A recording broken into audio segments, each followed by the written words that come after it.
Focusing on, for the whole month actually, we're focusing on the power of prayer. And religious science, which is what this is, has a very unique form of prayer, and it's called spiritual mind treatment. There is a 5-step technique to this affirmative prayer that we learn. We learn it in the foundations class actually, which is, as Joe said, starts March 27th. And in that class, we do have a 6-hour workshop on the power of prayer, because it's such a vital part of nearly all teachings, but of science of mind. We really have this really deep way of praying, and as you heard Carol Mayo do. And everyone's is a little different, but it follows. That's the beauty of it. It's not a rote prayer memorized. It's a 5-step technique. We went over it last week, of recognizing God, unifying with God, claiming our good, being grateful for our good, and then releasing it into the law. And each person fills in with their words and their essence, their personality, those parts of that 5-part technique. And so it's always a little different, but it follows that same form, and it's claiming the good as if it already were here present. And that's what makes it so powerful. Ernest Holmes wrote in The Science of Mind, "No class of people on earth believe more in prayer than we do. Our whole theory is based not only on the belief in spirit, but in the availability of it, its immediate response. We even go so far as to say in everyday language, pray right, and God cannot help responding." These are powerful words by the founder of religious science, yet they beg an important question. And that question is, what does it mean to pray right? What does it mean? This little book, which I can put down afterwards, this little novel, it's a spiritual novel called The Prayer Chest by August Gold and Joe Fontino. It's a fabulous little book. It's what we're basing our entire program on this month. So we have in it 3 secrets to prayer. And only I can make these 3 secrets into 4 weeks. That's like, isn't that the truth? That's what I do in the 4 agreements. It's a 5-week class. Carol's in all the classes. It used to be 6, but I didn't win. Anyway, this is what it offers. This is what is in the book. It says, and we'll get into this throughout the month. We really went into detail last week about it. Slip 100 prayers into the chest, and do not use the secrets of the prayer chest, and all 100 shall go unanswered. But slip 100 prayers into the chest, utilizing the secrets of the prayer chest, and every last one shall be answered to the utmost. Now that's a pretty bold promise, and that's what I really like. I love bold promises because there is a lot of power. There's a lot of power when we make bold promises.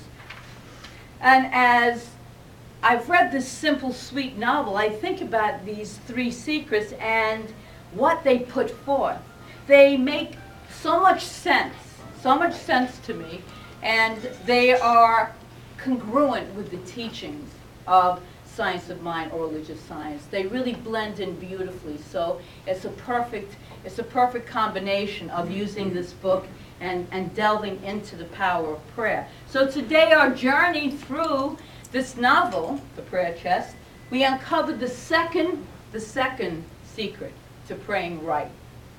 And I'm going to give you a brief refresher of last week. I'm going to make it really short because we talked about the protagonist in the novel, a man called Joseph Hutchinson, and who is living this quiet life of desperation, if you will, as Emerson would say. A life that he really doesn't want to live. It's not what his heart calls him to live. But he's running the family farm, and it's been in his family for generations. And really, in his heart of hearts, what he wants to do is be a carpenter.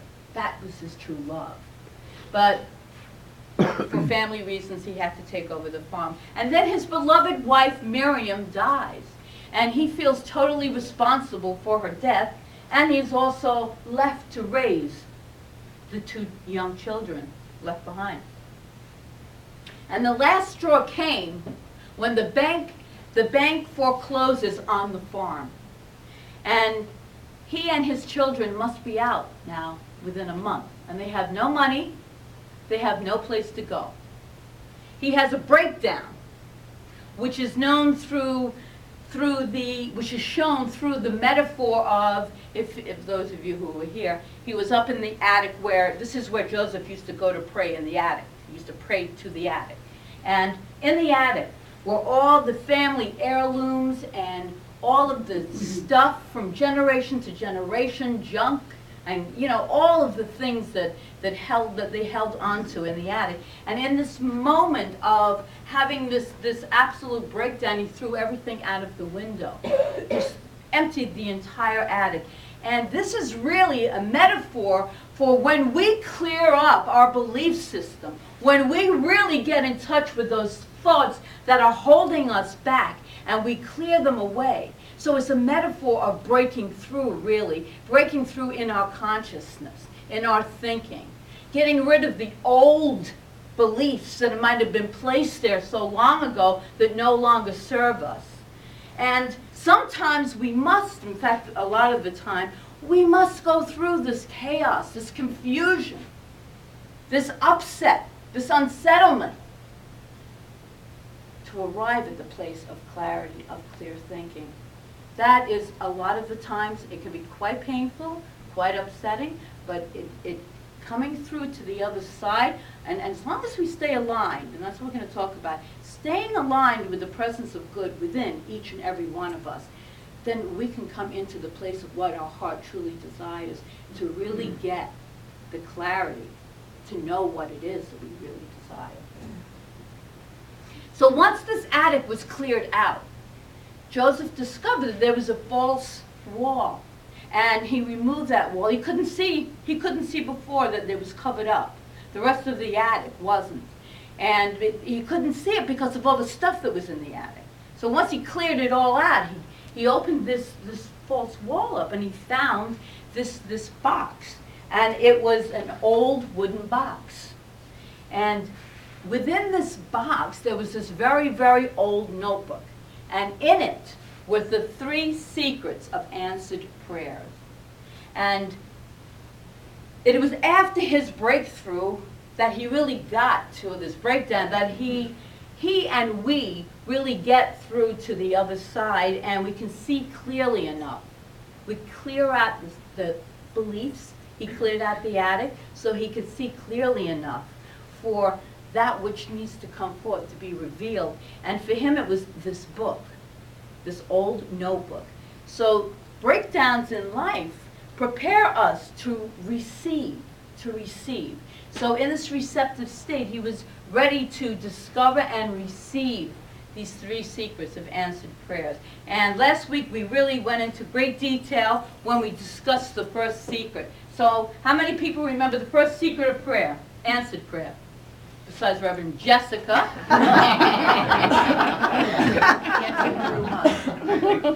Thank you. Sejo? What did you say? Yeah, it's answered through us. Through us! Okay. Thank you. I know this is, I really sorry. If I woke you up if you were sleeping. Prayer is answered through us. That is the first secret, to embody and to really be that place where the prayer can take place through us. So in religious science, we're not praying to a God up here and us down here and beseeching, please dear God, I'll be so good, I won't do this if you...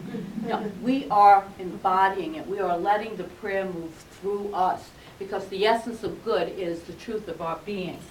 And remember that Joseph is the father, and he has these 2 small children, Daniel and Mary. And he reads out loud to them from this old book. So I want to read a little bit but from the book itself. The set is you can get it online. The prayer chest. You can see it afterwards. So this is what is in there. The second secret of the prayer chest is prayer is answered when you listen. In this ancient notebook, it is written, when you talk, it says, you are a dam overflowing, but when you listen, you are an open vessel ready to receive. Reluctantly, I disclose to you that I was such a man whose words spilled over. Like a drum, I banged the prayer into God's head in an effort to help God remember. The second secret means write your prayer down once and talk no more of it to God. From that point forth, listen, only listen. And the book continues, the notebook. And where, I asked Grandma Mary, might a farmer like me, this was Joseph's father wrote this notebook for him. Where would a farmer like me, with chores to do from sunrise to sunset, find time to listen? Return to your work. Do what you must, but with a part of you ever inclined toward listening. Know that God speaks to us continuously, but we cannot hear if we do not listen. Joseph turned the next page, intending to read the third secret, but the text in this notebook cautioned him otherwise. Do not read the third secret until you have spent the night listening. Then you will be surprised by how much one is able to hear in the silence. That's why we really encourage meditation, because in the meditation you're sitting, hopefully, in the silence, clearing the thoughts, allowing that divine inspiration to move through each and every one of us, because we can all access the mind of God because it's within us. It's within us, it's without us, it's everywhere, it's unified, it is the unity of all life. So I like the part in that reading there where he says that when you talk, you are a dam overflowing, but when you listen, you are like an open vessel, ready to receive. Do not let the words spill out over or be like the drum banging to get this prayer into God's head or for God to remember. And there is a story that I have here of a professor who traveled a long way to visit a Zen master he was going to learn the teachings of this Zen master. So the Zen master welcomed the professor. Please come in. And after they were seated, the Zen master began by speaking about the vital points of ethical living in Zen. Yes, interrupted the professor. Ethics is a fascinating topic, isn't it? I've actually studied 7 branches of it. In fact, I actually wrote a book on it. And he gathered speed and launched into a lecture on the various theories of ethics. Ah, I see, said the Zen master, when at last the professor stopped to draw a breath. In Zen, he continued, the master, the correct motivation for saying or doing anything is very important. And so we try to say only what is truly helpful. Well, said the professor, there are several theories which hold that view. However, I must say that I find each of them flawed, and he promptly delivered a long series of lectures on the theories of motivation. And when he stopped, when he finally paused, the Zen master said, I see. Would you like some tea? So the professor said, yes, why thank you very much. And the Zen master started to pour the tea until the cup was full. And then the saucer got full. And then he kept pouring and it spilled out onto the table. And not only did it pour onto the table, but it went into the man's lap. And the professor, a man rarely lost for words, was stunned into silence. But when the hot tea hit him, he finally started to say, stop! Can't you see that my cup is full? It can't possibly take any more. Why, yes, I can see that, smiled the Zen master. And can't you see that when you are so filled with ideas that you must speak, you can't possibly hear the new one? So the second secret of the prayer chest then is that listening part. We must sometimes stop talking and listen. Start listening. Listen, only listen. Listen to that still small voice within. Listen to the guidance. There is a voice within each and every one of us that is a divine voice. And this divine voice will impart to us the beauty of its wisdom. And I love this quote from Eva Bell Werber in her book, Quiet Talks with the Master. And she wrote, "Watch, pray, listen. They shall be words of living power to you, which break down all barriers and light every step of the way." So return to your work. Do what you must do in life, but be a part of always inclining yourself to listen, to get in touch with that indwelling voice, and know that God speaks to you continuously. It's omnipresent. It's always there within each and every one of us. You cannot help but hear it if you listen. And don't make God work so hard. You know, relax, listen. And sometimes we take those, as Veronica would say, take a breath. So we take a breath, and we just continue in the breath and let our minds relax. Let our minds be still for a moment and listen to what is being given to us. It's divine wisdom. It's so powerful.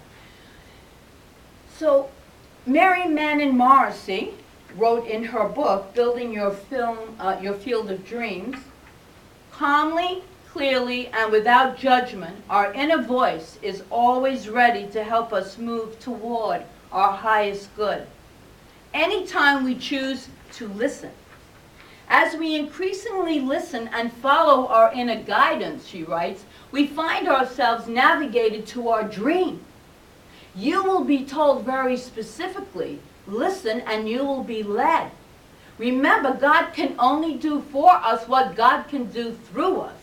Willingly follow the voice of God, even if you would rather sit home and fret. So before going into any more detail about listening, I do want to address the idea of praying only once versus the idea of praying continuously. And it was interesting because there was an ongoing debate between one of Ernest Holmes' practitioners, whose name was Ventura Papke, and Holmes. Papke just really believed that you pray once, it's done. That's it. And Ernest Holmes wrote in Science of Mind textbook, he said, if it takes 5 minutes, 5 hours, 5 days, or 5 years, the treatment must be kept up until a healing is accomplished. Treat until you get results. It's called treatment, treating, praying. So treat, pray until you get results, is what Holmes is saying. But today we're going to do a little experiment with this because we're doing the prayer box. So what if we experimented with the idea of treating, praying just one time, and then choosing to realize that the prayer is answered through us. And if it is to be answered through us, we must listen. We must be open and we must be receptive. We can't be open and receptive if we have all of these thoughts and stories playing in our minds. How many of us have thoughts and stories playing in our minds all of the time? Sure, a few of us. Especially. A lot of these thoughts are based in fear. A lot of them are stories that we made up or that feel like they're really happening. We might be in pain. We might be in confusion. We might not understand what's going on. We might be in the state of total victimhood. And when we're in that kind of a place, we play the story over and over in our minds. So there's no room for the prayer to come through. You might have just prayed and then went right back into the story. It's blocked. So there must be time where we listen so that the prayer can be answered through us. And Joseph played the victim very, very well. And there was a lot of horrible stuff that had just taken place in his mind. Life was very unfair. Yet playing the victim kept him stuck. It kept him from getting his prayers answered. And so, as we study this, we're studying it right now in our radical forgiveness class. To be empowered, we have to move out of victim consciousness. Victim consciousness. And that's where the real power begins, when we move into a place of we can create what we really want in our lives.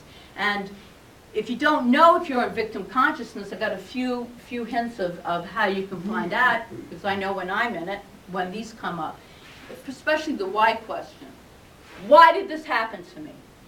Why is this taking place in my life? Why are my prayers not being answered? How could this have happened to me? To me. Why? So I would suggest, when we're in those places of why is life so unfair? Why can't I get a break? See, that's the victim. It's very low vibration, very low energy, that we say to ourselves, even if it doesn't feel good, that's why we go to those why questions. What can I learn from this? What is my lesson in this?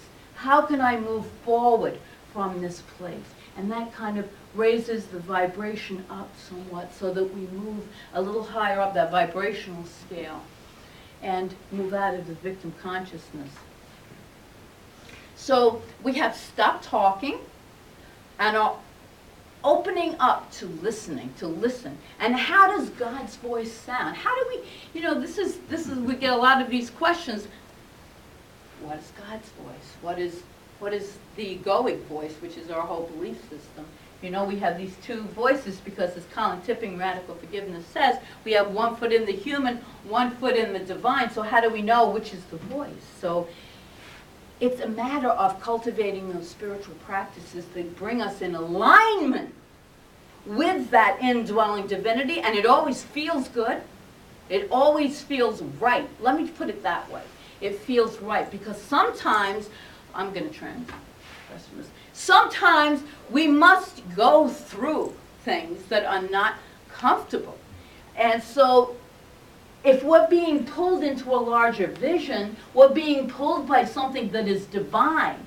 So if we don't follow that divine pull and we stay back because of the fear, we never reach our full fulfillment, you see. And so if a situation is uncomfortable but it feels right, we follow it, we move through it, we transform. Otherwise we stay stuck back in that victim place, in that place of not being fulfilled. So we move in spite of. Now, that's different from feeling good, just feeling right.